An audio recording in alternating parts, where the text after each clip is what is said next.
Hi guys, this is from lab in Kannada. ಏನು ನೋಡ್ತಾ ಇದ್ದಾರೆ, ಇಂಡಿಯನ್ ವಿಡಿಯೋದಲ್ಲಿ ಯೂರಿನ್ ಕಲೆಕ್ಷನ್ನು, ಪ್ರೊಸೆಸಿಂಗು ಹೆಂಗೆ ಏನೇನು ಅಂತೇಳಿ ಎಲ್ಲ ಆಗಿದೆ.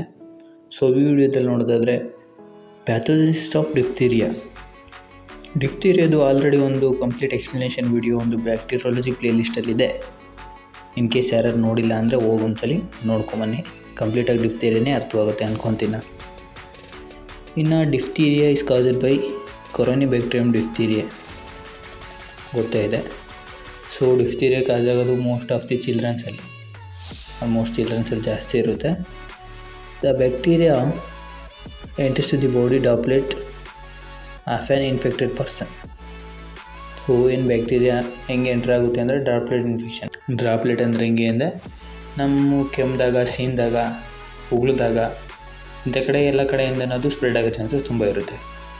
ದೇ ಆರ್ ಅಡೇಟ್ to the mucosa membrane of the throat upper respiratory tract. Bacteria first entry ಆಗೋದು ರೆಸ್ಪಿರೇಟರಿ ಟ್ರ್ಯಾಕಿಂದನೇ.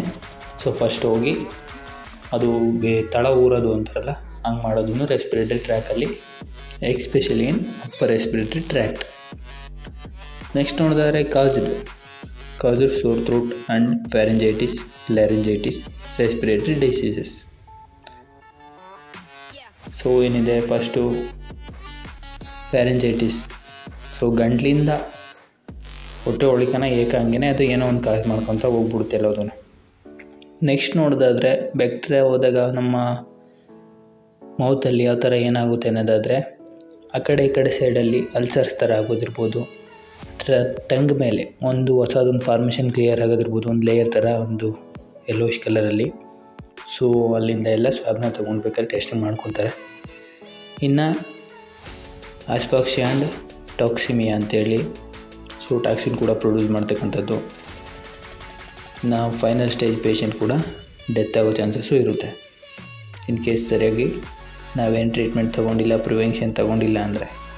ಇನ್ನು ಸೈನ್ಸ್ ಆ್ಯಂಡ್ ಸಿಮ್ಟಮ್ಸ್ ಯಾವ ಥರ ಏನೇನಂತ ನೋಡೋದಾದರೆ sore throat, swollen glands and neck, cough, fever and chills, difficulty in breathing, grey mucosa ಏನಿರುತ್ತಲ್ಲ, so grey ಮ್ಯೂಕೋಸಾ.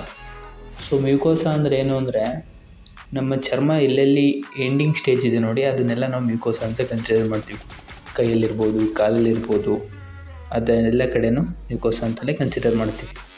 ಇನ್ನು mechanism of action ನೋಡೋದಾದರೆ simply protein ಸಿಂಥಸಿಸ್ನ ಇದು ಇನಿಬಿಟ್ ಮಾಡುತ್ತೆ.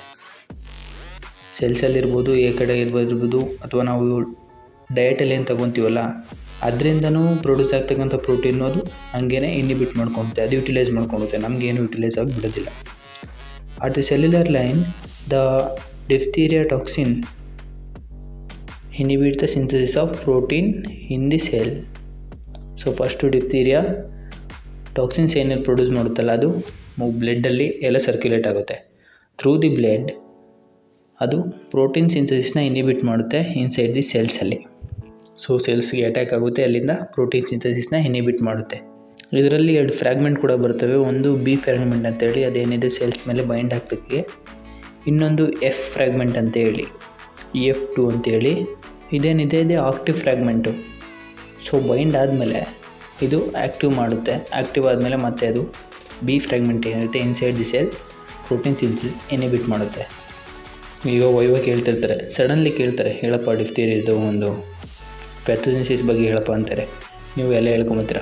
ಲಾಸ್ಟಲ್ಲಿ ಒಂದು ವರ್ಡಲ್ಲಿ ಹೇಳು ಮೆಕ್ಯಾನಿಸಮ್ ಆಫ್ ಆ್ಯಕ್ಷನ್ ಏನು ಅಂತ ಕೇಳ್ತಾರೆ. ಅವಾಗ ಏನು ಹೇಳ್ತೀರಾ?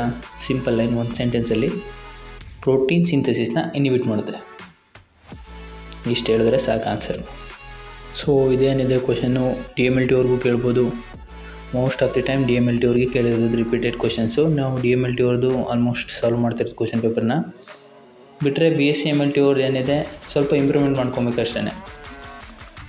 ಕ್ವಶನ್ ಸೇಮ್ಸ್ ಬರ್ಬೋದು, ಪ್ಲಸ್ ಏನಾದರೂ ಸೇಮ್ ಬಂದ್ರೂ ಕೂಡ ಸ್ವಲ್ಪ ಇನ್ಡೆಪ್ತಲ್ಲಿ ಕ್ವಶನ್ಸ್ ಆಳವಾಗಿ ಇದು ಮಾಡಿಕೊಂಡು ಅವರು ಆನ್ಸರ್ನ ಸ್ವಲ್ಪ ಡೆಪ್ತಲ್ಲಿ ಬರೀಬೇಕಷ್ಟೇ, ಇನ್ನೇನಿಲ್ಲ. Thank you. ಏನಾದರೂ ಡೌಟ್ಸ್ ಇದ್ದರೆ ಕಮೆಂಟ್ ಮಾಡಿ, ವಿಡಿಯೋ ಇಷ್ಟ ಆದರೆ ಲೈಕ್ ಮಾಡಿ, ಹಾಗೆ ನಿಮ್ಮ ಫ್ರೆಂಡ್ಸ್ ಜೊತೆ ಶೇರ್ ಮಾಡಿ. ಚಾನಲ್ಗೆ ಹೊಸ್ದಾಗಿ ಬಂದರೆ ಸಬ್ಸ್ಕ್ರೈಬ್ ಮಾಡ್ಕೊಳ್ಳಿ, ಬೆಲ್ಲೈಕನ್ ಕೂಡ ಆನ್ ಮಾಡ್ಕೊಳ್ಳಿ. Thank you guys.